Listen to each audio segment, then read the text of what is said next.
어느 외딴 시골 마을에 장수리라는 작은 마을이 있었습니다. 이 마을은 외부와 단절되어 있었고 인구는 겨우 100명 남짓한 작은 마을이었습니다. 이곳은 인적이 드물어 마치 시간이 멈춘 듯한 느낌을 주었죠. 마을은 산으로 둘러싸여 있어서 밖에서 보기엔 너무나도 평화롭고 고요했습니다. 그러나 이곳에는 오랫동안 전에 내려오는 무서운 전설이 있었습니다.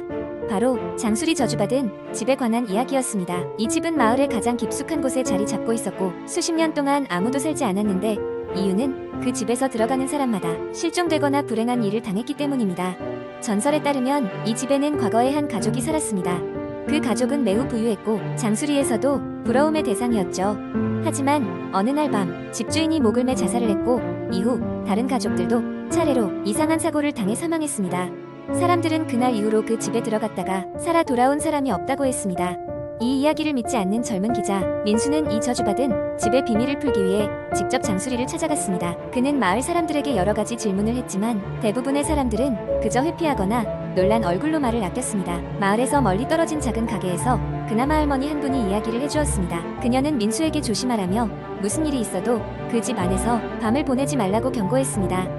하지만 민수는 그 경고를 무시하고 늦은 밤 홀로 저주받은 집에 들어갔습니다. 집은 마치 시간이 멈춘 듯 먼지와 거미줄로 휘감겨 있었습니다. 민수는 집 내부를 조사하기 시작했지만 곧 이상한 느낌에 사로잡혔습니다. 집의 공기는 설명할 수 없이 무겁고 온도는 급격히 떨어졌습니다. 그리고 어디선가 들려오는 나지막한 속삭임. 아무도 없는 집에서 들려오는 소리라 믿기지 않았습니다. 민수는 더 많은 증거를 찾고자 2층으로 올라갔습니다. 그곳에서 그는 오래된 사진 한 장을 발견했습니다. 사진 속에는 행복해 보이는 가족과 그들의 집이 찍혀 있었고 그 가족의 가장자리에는 검은 형체가 희미하게 보였습니다. 민수는 그 사진을 자세히 살펴보려 했으나 갑자기 사진이 너무나도 뜨거워져 손가락에 화상을 입을 뻔했습니다. 그 순간 집안의 전등이 모두 꺼지고 민수는 완전한 어둠 속에 갇혔습니다. 두려움에 휩싸인 그는 빠르게 밖으로 나가려고 했지만 발이 움직이지 않았습니다. 무언가가 그의 발목을 잡고 있는 느낌이 들었습니다. 그에게는 시간이 거의 없다는 직감이 들었고 그는 혼신의 힘을 다해 그 집을 빠져나왔습니다. 바깥의 상쾌한 공기가 그에게 돌아왔을 때 민수는 다시는 그 집에 가까이 가지 않기로 결심했습니다. 다음 날 아침 민수는 가게 할머니를 찾아갔습니다. 그녀는 민수의 무사함에 안도하며 그에게 그 집의 전설이 왜 시작되었는지를 설명했습니다. 과거에 그 집에서 수많은 사람들의 원혼이 억울하게 고통받고 있으며 그들의 영혼이 아직도 그곳을 방황하고 있다는 것이었습니다. 민수는 할머니의 말을 듣고 나서야 진정한 공포를 느꼈습니다. 그 후로 민수는 더 이상의 취재를 포기하고 그 집의 비밀을 영원히 봉인하기로 맹세했습니다. 그러나 그는 여전히 그날 밤의 속삭임을 잊을 수 없었습니다. 여기에 오지 마라. 나가라. 그 경고의 목소리가 그의 꿈속을 찾아왔고 그는 그때마다 식은땀을 흘리며 잠에서 깼습니다. 이후로도 장수리 저주받은 집은 그저 전설로 남아있습니다. 하지만 그 누구도 그 집을 가까이 하거나 들어가려 하지 않았습니다. 민수의 경험담은 조용히 사람들에게 전해졌고 장수리는 다시 그 평화로운 침묵 속에 잠겼습니다. 사람들은 그저 더 이상 불행이 없기를 바랄 뿐이었습니다. 두 번째 이야기 인터넷에서 흔히 볼 수 있는 한국의 공포썰 중 하나는 바로 흉가 체험 이야기입니다. 이러한 이야기는 대개 버려진 폐가나 오래된 건물에서 시작됩니다. 여기서는 그 중 한 가지 이야기를 상세히 풀어보겠습니다. 몇 년 전 나는 대학 동아리 친구들과 함께 흉가 체험을 하기로 했다. 우리가 방문하기로 한 곳은 도시 외곽에 위치한 오래된 폐가로 10년 이상 방치된 채 거주자가 없다고 했다. 이곳에 대한 소문은 끔찍했다.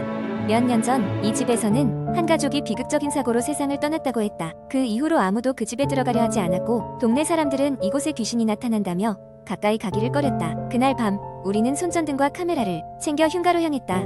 가는 길은 어둡고 음산했으며 그 누구도 말이 없었다. 도착하자마자 우리는 집의 외관부터 심상치 않다는 것을 느꼈다. 금방이라도 무너질 것 같은 지붕과 바람에 덜거덕거리는 오래된 나무문. 우리는 문을 열고 안으로 들어갔다. 집 안은 싸늘했다. 마치 누군가의 시선이 우리를 지켜보고 있는 것 같았다. 벽에는 낡은 가족 사진들이 걸려 있었고 모든 것이 먼지에 덮여 있었다. 우리는 손전등 불빛을 따라서 천천히 집안을 둘러보기 시작했다. 그때였다. 갑자기 어디선가 이상한 소리가 들려왔다. 물방울이 떨어지는 소리였다. 우리는 조심스럽게 그 소리가 나는 곳으로 향했다. 소리의 근원지는 부엌이었다. 부엌의 싱크대에서는 물이 한 방울씩 떨어지고 있었다. 하지만 싱크대의 수도는 완전히 잠겨 있었다.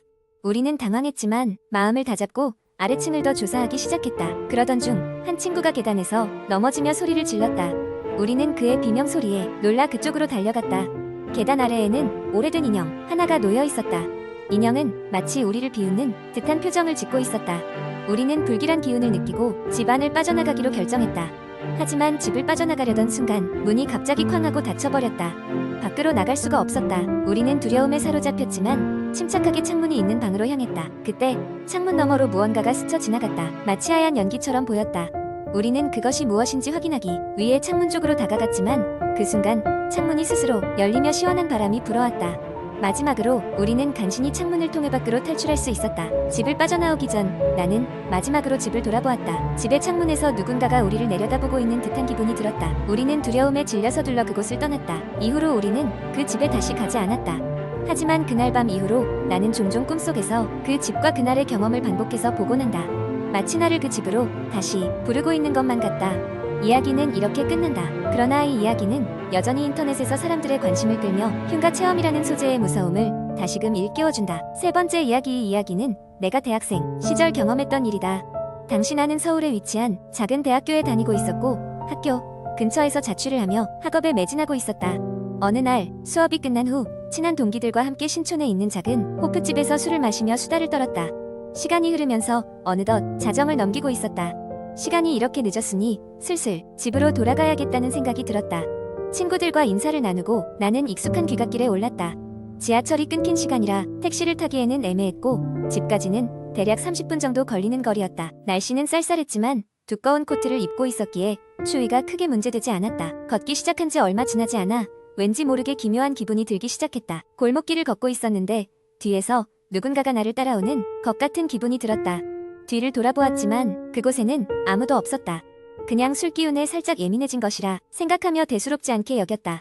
하지만 계속해서 뒤에서 인기척이 느껴졌다. 발소리 같은 것이 멀찌감치 들려오는 것 같았다. 다시 고개를 돌려보았지만 여전히 아무것도 없었다. 등을 꼿꼿이 세우고 걷기 시작하면서 나는 가방 속에 있던 핸드폰을 꺼내 들었다. 혹시 무슨 일이 생길지 모르니 긴급 상황에 대비하기 위해서였다. 그렇게 한참을 걷다 보니 평소에 잘 다니지 않던 어두운 골목길에 들어서게 되었다. 그 길은 인적이 드물고 가로등조차 드문드문 있어서 한층 더 무섭게 느껴졌다. 그때였다. 누군가가 내 이름을 부르는 소리가 들려왔다.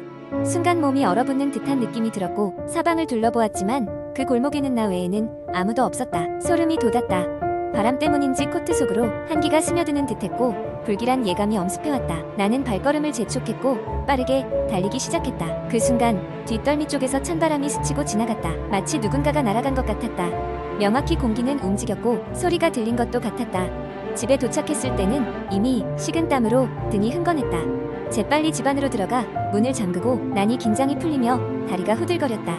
그날 밤 나는 긴장을 풀지 못한 채 허겁지겁 잠에 들었다. 이상한 일은 다음 날부터 본격적으로 시작되었다. 아침에 일어났을 때 나는 눈에 익숙한 것이 보이지 않았다. 항상 머리맡에 두었던 책들이 바닥에 펼쳐져 있었다. 침대 위에 둔 물건들이 어질러져 있는 것도 그랬다. 마치 누군가가 방 안을 뒤지고 간 것처럼 엉망이었다. 하지만 문 단속은 확실히 했고 나 외에는 이 방을 드나들 사람이 없었다. 그때부터 매일 밤 잠자리에 들 때 이상한 소리를 듣기 시작했다.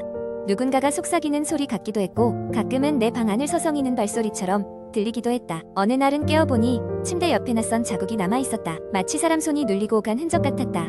그제야 나는 이 일이 평범한 사건이 아니란 걸 깨달았다.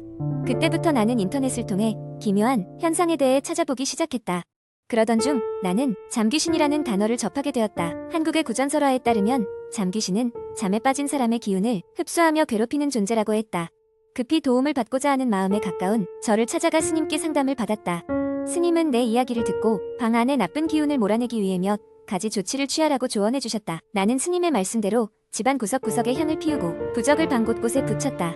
그날 밤 나는 그동안의 불안함에서 벗어나 편히 잠들 수 있었다. 더 이상 그 기묘한 소리나 인기척은 느껴지지 않았다. 그 후로 나는 다시 평온한 일상으로 돌아갈 수 있었다. 하지만 여전히 그날의 경험은 잊히지 않고 마음 한구석에 자리 잡고 있다. 밤길을 걸을 때마다 나는 본능적으로 주위를 경계하고 누군가가 따라오는 것은 아닌지 귀를 기울이곤 했다. 이 이야기를 친구들에게 들려주면 대부분은 술기운의 헛것을 본 것 아니냐며 웃고 넘어가지만 나로서는 그날 이후로 설명할 수 없는 무언가를 경험했다는 사실을 부정할 수 없었다. 그것은 마치 지금 이 순간에도 어딘가에서 나를 바라보고 있을지도 모르는 기묘한 존재처럼 느껴졌다.